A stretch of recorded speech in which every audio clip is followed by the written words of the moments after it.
Waalaikumsalam.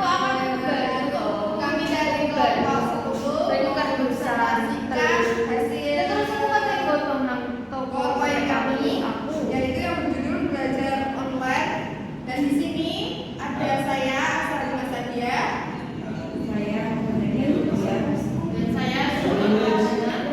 Kami akan mempresentasikan PowerPoint kami yang dimulai dari dengan judul pembahasan belajar online, belajar melalui jaringan internet dan komputer. Pengertian belajar online juga dikenal sebagai belajar elektronik learning atau e-learning, merupakan hasil dari pengajaran yang disampaikan secara elektronik menggunakan media berbasis komputer.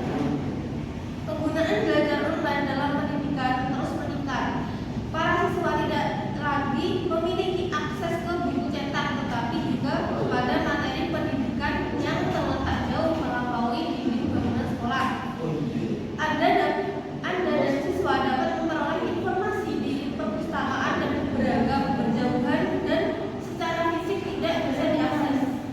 Sumber daya pun begitu melimpah melalui impian banyak orang, tetapi yang paling melimpah adalah yang langsung tersedia bagi setiap orang. Kemudian dasar keuntungan belajar online. Keuntungan belajar online ada keragaman media, informasi terbaru, navigasi, pertukaran gagasan, komunikasi yang nyaman, dan biaya murah. Terus keterbatasan belajar online. Yang pertama ada materi yang tidak sesuai, kedua hak cipta, ketiga pencarian informasi, keempat dukungan, kelima akses, yang keenam kecepatan akses, yang ketujuh kurangnya kontrol kualitas.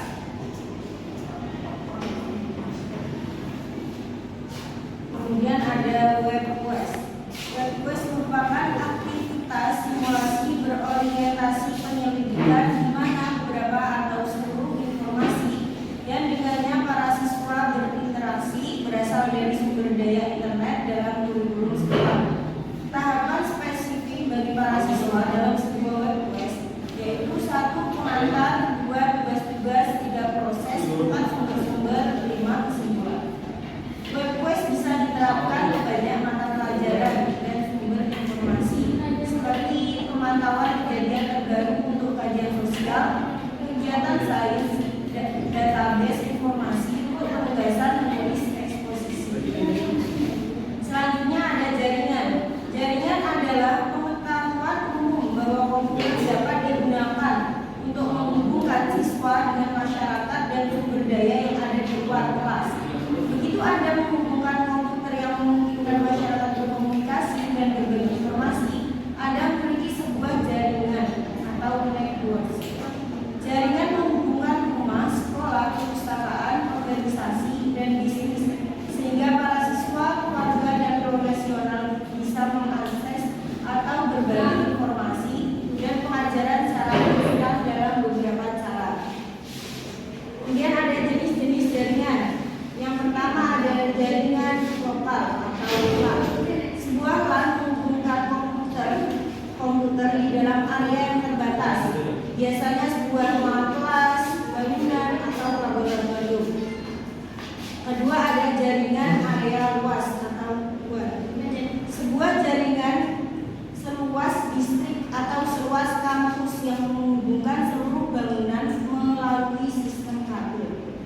Ketiga ada jaringan nirkabel, sebuah jaringan yang menghubungkan komputer tanpa kabel, tapi menggunakan frekuensi radio atau teknologi inframerah yang bersandar pada stasiun pangkalan untuk koneksi ke jaringan.